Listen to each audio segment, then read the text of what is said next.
কারণ এদেশে শুধু মুসলমানরা বসবাস করে না, অন্যান্য ধর্মের লোকেরাও বসবাস করে। তারা তো আমাদের ধর্ম যেহেতু গ্রহণ করেনি, তাদের জন্য ইসলামের প্রেসক্রাইব করা পর্দাও তাদের জন্য প্রযোজ্য নয়। আমরা এমন একটি দেশ চাই, যে দেশে আমাদের মা বোনেরা নিঃসংকোচে যেমন ঘরে সুরক্ষিত থাকবেন, কর্মস্থলেও সুরক্ষা পাবেন, রাস্তাঘাটেও সুরক্ষা পাবেন। তাদের দিকে কোনো খারাপ লোক চোখ তুলে তাকানোর কসরত পাবে না। তারা ইজ্জতের সাথে, মর্যাদার সাথে, তাদের দক্ষতা দিয়ে দেশের উন্নয়নে তারাও ভূমিকা রাখবে। আমাদের ব্যাপারে ইসলামের প্রতিপক্ষ শক্তিরা অপপ্রচার চালায়। জামাতে ইসলামী ক্ষমতায় গেলে মহিলাদেরকে ঘর থেকে বের হতে দিবে না, আর যদি দেও আস্তে করে এনে জোর করে একটা বোরকা পরাই দেবে। জোর করে পরানো লাগবে না।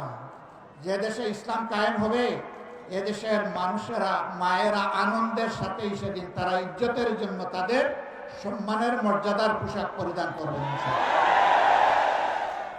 তারপরেও কোনো মা, কোনো বোন যদি এই পোশাকের বাইরে থাকেন, আমরা তাদেরকে কথা দিচ্ছি, নিশ্চয়তা দিচ্ছি, কারো উপর জোর খাটানো হবে না। কারণ এদেশে শুধু মুসলমানরা বসবাস করে না, অন্যান্য ধর্মের লোকেরাও বসবাস করে।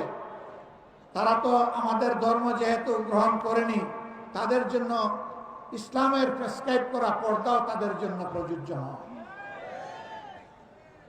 তারা যদি ইসলামের সৌন্দর্যে অভিভূত হয়ে ইসলাম কবুল করে, সেটা ভিন্ন কথা।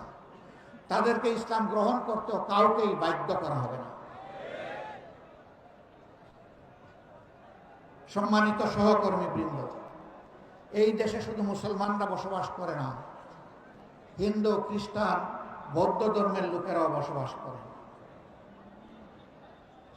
আমরা এমন একটি দেশ চাই যে দেশে মসজিদও পাহারা দেওয়ার প্রয়োজন হবে না, মন্দির এবং মঠ পাহারা দেওয়ার দরকার হবে, গির্জা পাহারা দেওয়া লাগবে না।